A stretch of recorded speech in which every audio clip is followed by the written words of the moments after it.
Hello guys, welcome dito sa aking channel. Ngayon, ituturo ko sa inyo kung paano i-turn on o i-turn off ang ating real-time protection sa ating Windows 10 o Windows 11. Kung paano ayusin yan guys, panoorin nyo to.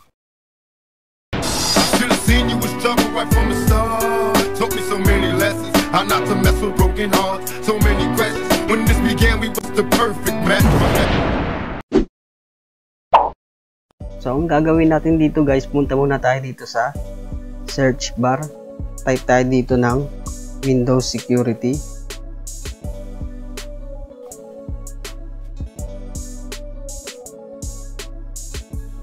Tapos, itong virus protection. Tapos, manage settings.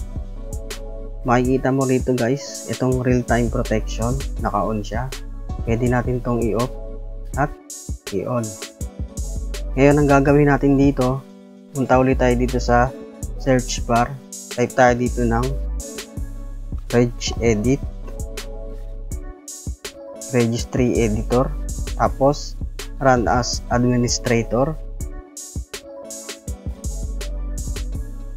Tapos itong local machine, tapos software. Hanapin natin dito ang policies, tapos Microsoft, Windows Defender, at click natin tong real-time protection. So, ang gagawin natin dito guys, right click lang natin dito, tapos new, piliin natin tong dword 32-bit value, tapos ilagay natin dito disable real-time monitoring, tapos enter.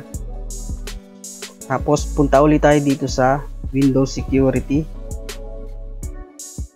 back lang natin to, tapos balik ulit tayo dun sa manage settings. Makikita mo rito guys, naka-on siya pero hindi natin ito mapindot o ma-off kasi nga nakalagay dito, this setting is managed by your administrator. So punta ulit tayo dito, makikita mo rito guys, naka-on siya. Punta ulit tayo dito sa registry editor, double click natin to, tapos palitan natin tong value data, yung 0 gawin natin ng 1, tapos okay. Back ulit tayo dito sa Windows Security, back natin, tapos balik ulit dun sa manage settings.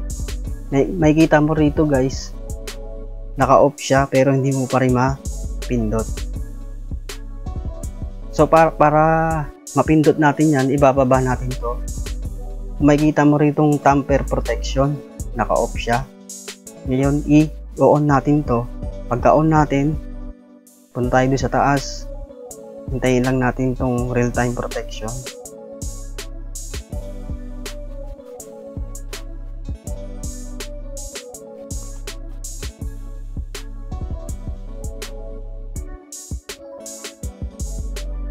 Medyo matagal, i-back lang natin, back, tapos balik tayo dito sa manage settings.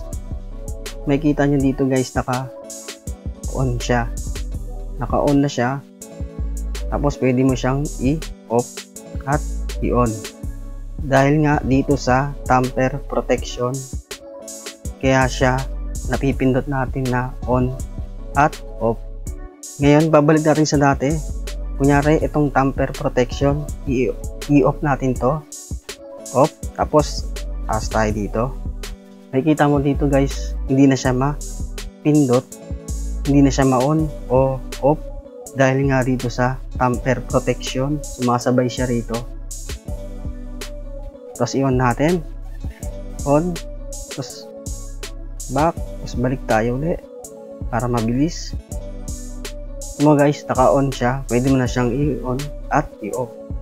Para hindi siya sumabay dito guys, para hindi siya sumabay dito, ang gagawin natin dito, Punta tayo dito sa registry editor.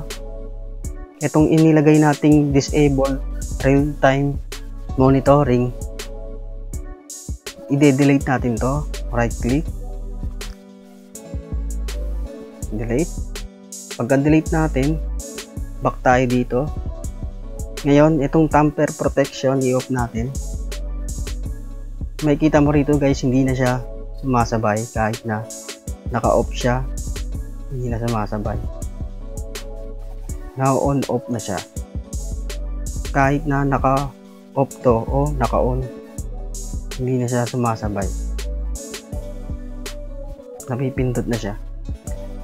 So ganun lang kadali guys kung paano i-on off ito. Exit na natin. So yun nga guys, ganun lang kadali kung paano i-turn on o i-turn off ang ating real-time protection sa ating Windows 10 at Windows 11. Kung nagustuhan mo itong tutorial na to, mag-like and subscribe na rito sa aking channel. Pindutin na rin ang notification bell para lagi kang updated sa mga video ko pang paparating.